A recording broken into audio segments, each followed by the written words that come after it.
విశాఖ నగరపాలక సంస్థ పరిధిలో వెంటనే చెత్త మీద యూజర్ ఛార్జీలను రద్దు చేస్తూ తీర్మానం చేయాలని ఈరోజు గౌరవ మేయర్ గారిని కలవటం జరిగింది.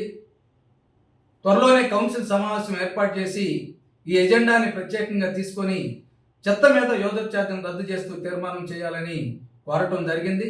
అందుకు నగర మేయర్ గారు స్పందిస్తూ త్వరలోనే కౌన్సిల్ సమావేశం ఏర్పాటు చేస్తాను, మీరు ఇచ్చినటువంటి ఎజెండా మీద చర్చ పెట్టి చెత్త మీద యూజర్ ఛార్జీని రద్దు చేస్తూ తీర్మానం చేద్దామని వారు సానుకూలంగా స్పందించారు.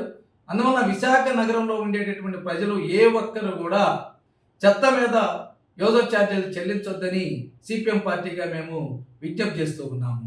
అంతేకాదు నగర మేయర్ గారిని మరొకటి కోరటం జరిగింది. ఈ క్లాప్ వాహనాలు విశాఖ నగరంలో 600 ఉన్నాయి.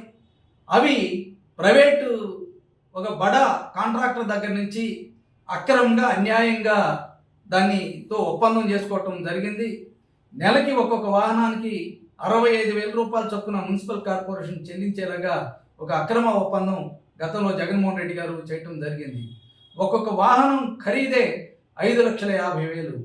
అంటే మొత్తం వాహనాలు 600 వాహనాల ఖరీదు సుమారుగా 35 కోట్ల రూపాయలు.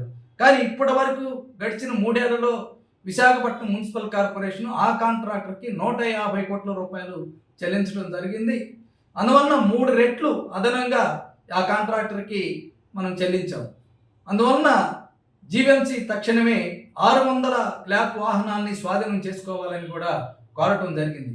దాంతోపాటు త్వరలో జరగబోయేటటువంటి కౌన్సిల్ సమావేశంలో గతంలో జగన్మోహన్ రెడ్డి గారు తీసుకొచ్చినటువంటి ఆస్తి విలువ ఆధారంగా తీసుకొచ్చిన ఆస్తి పన్నుని కూడా రద్దు చేస్తూ పాత పద్ధతిలోనే ఆస్తి పన్ను కొనసాగేలాగా తీర్మానం చేయాలనేటువంటిది కోరటం జరిగింది. మరొకటి, మురికినీటి మీద వేసినటువంటి పన్నుని కూడా రద్దు చేయాలని చెప్పాను. అలాగే విశాఖపట్నం ఉత్తరం, విశాఖపట్నం పశ్చిమం, విశాఖపట్నం తూర్పు నియోజకవర్గాల్లో ప్రతి ఇంటి నీటి కుళాయిలకి మీటర్లు పెడుతూ ఉన్నారు. ఆ నీటి మీటర్ల వలన ఇప్పుడున్నటువంటి 60 రూపాయలు, 120 రూపాయలు, 160 రూపాయలు మంచినీళ్ళు స్లాబ్లు అయితే ఉన్నాయో వాటిని అన్నిటిని కూడా మార్చేసి 500, 700, 1000 రూపాయల చొప్పున సుమారు 4 రెట్లు నుంచి 6 రెట్లు నీటి ఛార్జీలు పెంచేటటువంటి చర్యలకు పూనుకున్నారు. అందువలన ఆ చర్యలన్నిటిని రద్దు చేయాలనేటువంటి కూడా కోరటం జరిగింది.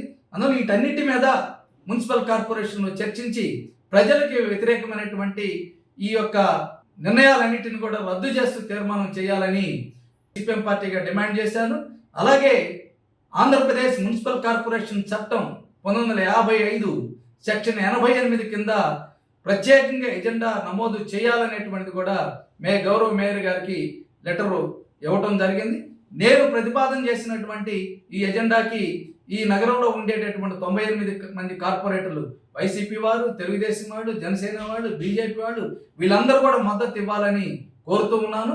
అలాగే ఈ విశాఖ నగరంలో ఉండేటటువంటి ప్రజలు ఏ ఒక్కరు కూడా చెత్త మీద యూజర్ ఛార్జీలు చెల్లించొద్దని, ఎవరైనా అధికారి కానీ చెత్త మీద యూజర్ ఛార్జీలు చెల్లించమని డిమాండ్ చేస్తే పూర్తిగా ప్రతిఘటన చేయండి, మేము చెల్లించము, త్వరలోని మున్సిపల్ కార్పొరేషన్ తీర్మానం చేయబోతుందని హెచ్చరికగా తెలియజేయాలని విశాఖ నగర ప్రజానీకాలందరూ కూడా సిపిఎం పార్టీ నుండి విజ్ఞప్తి చేస్తూ ఉన్నారు.